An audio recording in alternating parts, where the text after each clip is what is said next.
Saudara yang dikasihi oleh Tuhan, kita bersyukur bahwa kita dihantar oleh Tuhan untuk menjalani hari yang baru.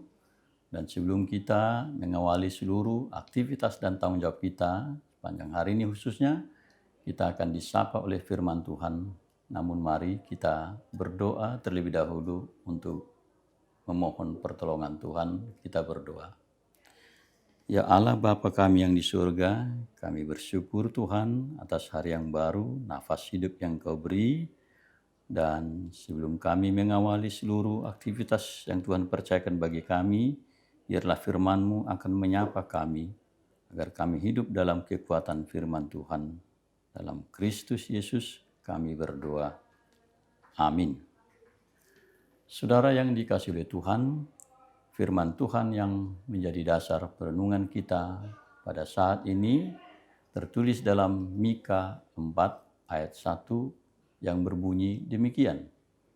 Akan terjadi pada hari-hari yang terakhir, gunung rumah Tuhan akan berdiri tegak mengatasi gunung-gunung dan menjulang tinggi di atas bukit-bukit.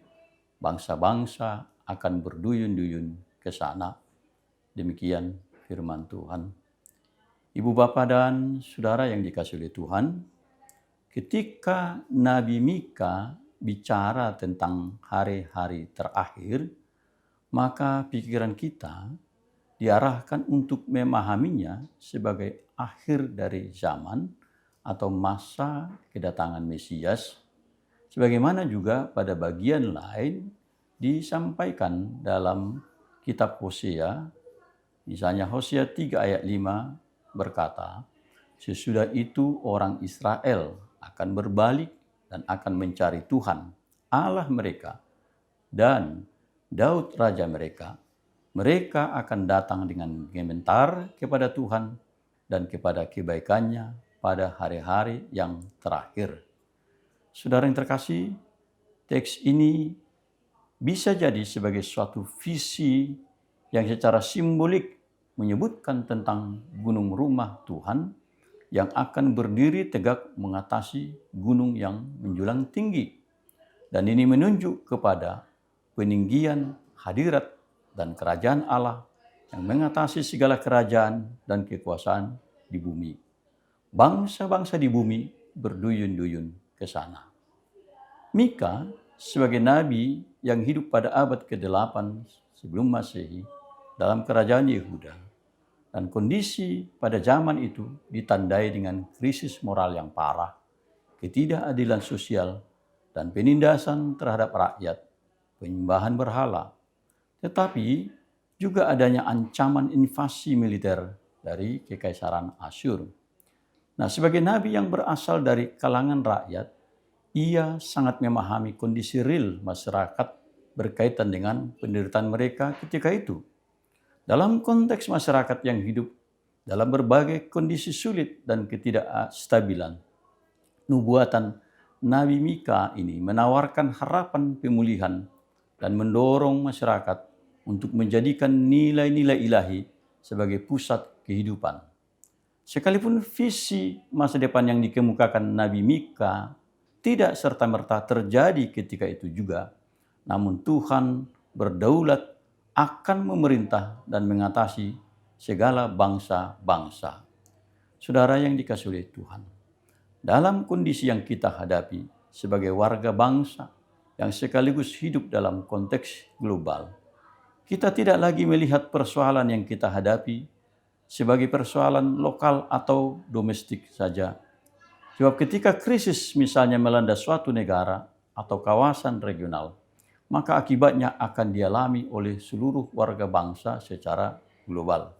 Sama seperti beberapa waktu yang lalu, pandemi COVID yang awalnya hanya terjadi di satu kawasan, tapi selanjutnya menjadi pandemi yang terjadi secara global.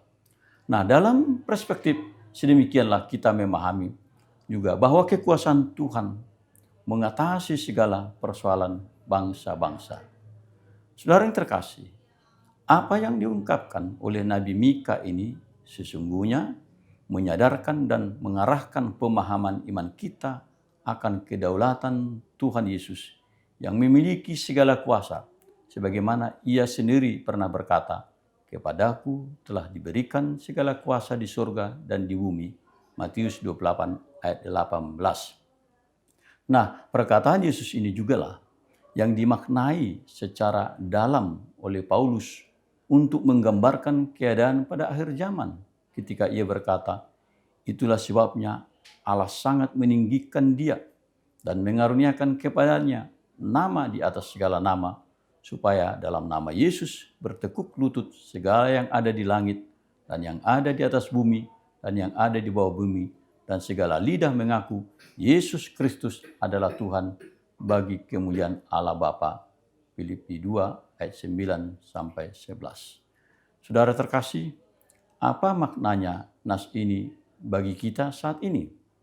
Nah, hingga saat ini bangsa-bangsa dan negara masih berlomba untuk menunjukkan hegemoni, kekuatan dan kekuasaannya, baik itu secara politik, ekonomi, dan akses terhadap sumber daya alam. Akibat yang ditimbulkannya adalah pertikaian, konflik terbuka, dan perang dagang. Pertikaian ini bahkan dilakukan oleh negara yang sangat menjunjung tinggi simbol-simbol agama dan keyakinan kepada Tuhan. Saudara terkasih, dalam konteks lokal kita juga mengalami berbagai persoalan. Keserakahan manusia yang kasat mata, misalnya dalam melakukan korupsi dan manipulasi atas apa yang seharusnya menjadi hak dan bagian orang miskin dan rakyat kecil. Nah, apa yang menyebabkan semua itu tidak lain adalah ketika manusia hanya memusatkan diri pada kepentingan dan kebutuhannya dan mengabaikan peran Tuhan dalam hidupnya. Orang-orang tertentu, termasuk mereka yang dalam jabatannya disumpah berdasarkan kitab suci agamanya agar amanah, justru menjadi orang yang pertama-tama mengangkangi sumpah mereka yang diucapkan atas nama Tuhan. Nah, saudara yang terkasih, hari ini kita diingatkan akan kedaulatan Tuhan, tetapi sekaligus juga diingatkan akan hari-hari terakhir. Itu bisa merujuk kepada hari Tuhan dalam waktu yang panjang, tetapi juga berimplikasi terhadap akhir dan tujuan hidup kita, yang di dalamnya tidak ada seorang pun yang dapat mengelak untuk memberikan pertanggungjawaban.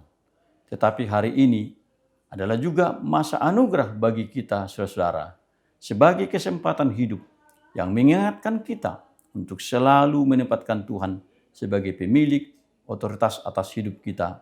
Maka marilah ibu bapa dan saudara kita hidup seturut kehendak Tuhan. Amin. Mari kita berdoa. Terima kasih Bapa di surga atas sapaan firman-Mu. Teguhkanlah kami untuk hidup di dalam kebenaran firman-Mu. Kiranya hati kami Engkau arahkan terus untuk menghadap Tuhan. Manakala kami menghadapi berbagai tantangan dan pergumulan dalam hidup, kami ingin terus ditopang oleh Tuhan, dan kami akan digerakkan terus untuk selalu menghadap Tuhan. Terpujilah Engkau Tuhan, berkati anak-anak-Mu yang akan mengawali aktivitasnya sepanjang hari ini. Topang mereka yang bergumul dan beri sukacita selalu untuk menjalani hari-hari, dan kami yakin sungguh pertolongan-Mu nyata bagi kami. Terpujilah Engkau Tuhan.